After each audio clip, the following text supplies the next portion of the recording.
Hola amigos y bienvenidos de nuevo a este diario de una cuarentena. Vamos a seguir tratando este tema, vamos a seguir hablando sobre cuál pueden ser esas causas que han dado origen a esta pandemia a nivel mundial.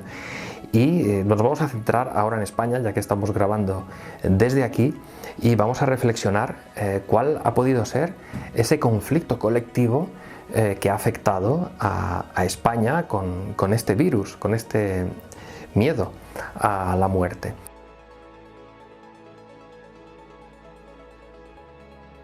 Antes de ir directamente con este virus, quiero retroceder en el tiempo hasta el año 1918, más o menos, después de la Primera Guerra Mundial. En España ocurrió la famosa gripe española. Eso fue una gran epidemia. Murió mucha gente en España a causa de esta gripe española. Los síntomas eran muy similares a los de este virus que tenemos actualmente, es decir, problemas respiratorios, neumonías, y la gente pues empezaba a morir. Como os he explicado, el conflicto es de miedo a la muerte. Después de la Primera Guerra Mundial en España pues había mucho miedo a la muerte.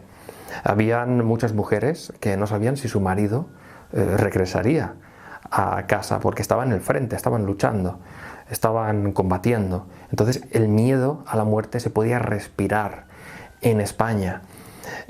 Los soldados también tenían miedo, no sabían si podían morir en cualquier momento, si alguien del bando enemigo les podía dar un tiro y podían morir en cualquier instante. Entonces había un miedo colectivo a morir, miedo a la muerte. Por eso ocurrió la gripe española. De alguna manera el conflicto era colectivo, pues tiene que surgir una epidemia para solucionar ese conflicto. Así es como funcionan los virus. Son informaciones que se manifiestan cuando el conflicto es colectivo, es decir, afecta a toda la población. ¿Cuál ha sido ahora el grave conflicto a morir? Ese conflicto colectivo en España en el año 2020, lo que está ocurriendo ahora, pues no ha sido ningún evento físico, o por lo menos yo llego a esta conclusión. Cada uno pues que saque su propia conclusión o su reflexión sobre lo que ha podido ocurrir, pero yo he echado la vista atrás unas semanas, unos meses, y yo no he visto un grave conflicto en España de miedo a la muerte, ningún conflicto real, físico. Pero luego estuve pensando y dije, bueno, nos están bombardeando, entre comillas, con todo lo que estaba pasando al principio en China, y constantemente los informativos, noticias de China, que se había escapado un virus, que todos iban con mascarilla, que estaba infectando a la población. Ya empezaron a condicionarnos con lo que estaba ocurriendo en China, que en un principio, desde aquí, desde España, pues lo veíamos un tanto lejano, ¿no? Muy alejado de nosotros. Pero luego esa infección se pasó a Italia. Entonces ya cuando pasó a Italia ya empezamos aquí en España a verle las orejas al lobo, con lo cual ese estrés aumentó todavía más. Y como colofón final, la guinda del pastel, pues es lo que os he contado hace unos vídeos atrás. Toda esa gente haciendo esas compras masivas, en el fondo ya se estaba oliendo, ya se estaba respirando ese miedo a la muerte. Voy a morir por la enfermedad, porque va a llegar a España, me voy a contagiar y voy a morir. O a lo mejor la preocupación es por la comida.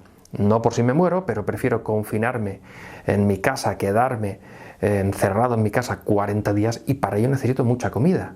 Y si no tengo la suficiente comida, pues también puedo morir por falta de alimento. Pero en definitiva siempre está ese miedo a la muerte. Pues ahí está el grave conflicto. Por eso muchas veces la televisión la tenemos que dejar apagada, porque nos puede condicionar de una enorme manera. No somos capaces de entender hasta qué punto podemos estar condicionados. Pues en mi opinión, esa ha sido la gran epidemia.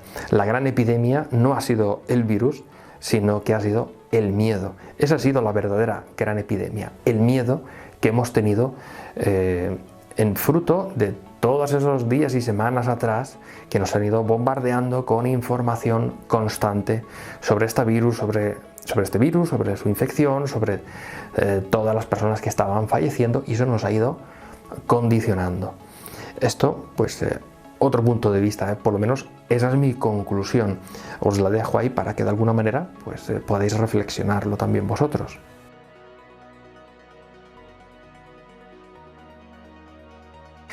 Bien, ¿qué es una cuarentena? Esto también es importante saberlo, ¿no?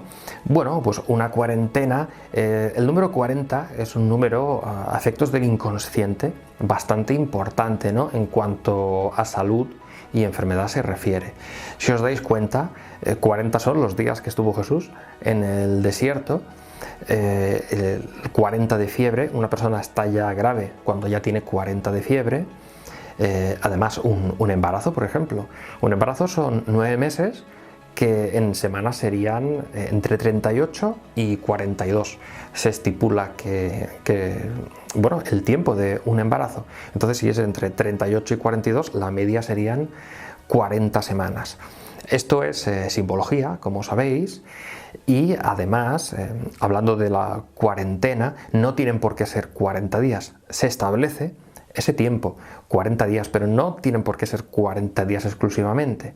Hay personas que se pueden sanar en 40 días, o en 40 minutos, en 40 segundos, o algunas en 40 años, ¿no? Quien realmente no es consciente, quien realmente no es capaz de tomar conciencia de qué es lo que le está pasando en su vida y de los cambios que tiene que hacer, pues a lo mejor necesitará 40 años o 40 siglos.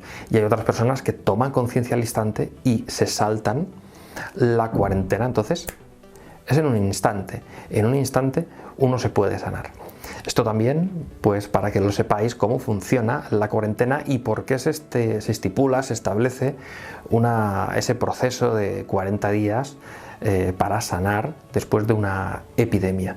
Vamos a dejarlo de nuevo aquí. Nos veremos dentro de pocos días, dentro de muy poco tiempo, con otro capítulo más de este diario de una cuarentena.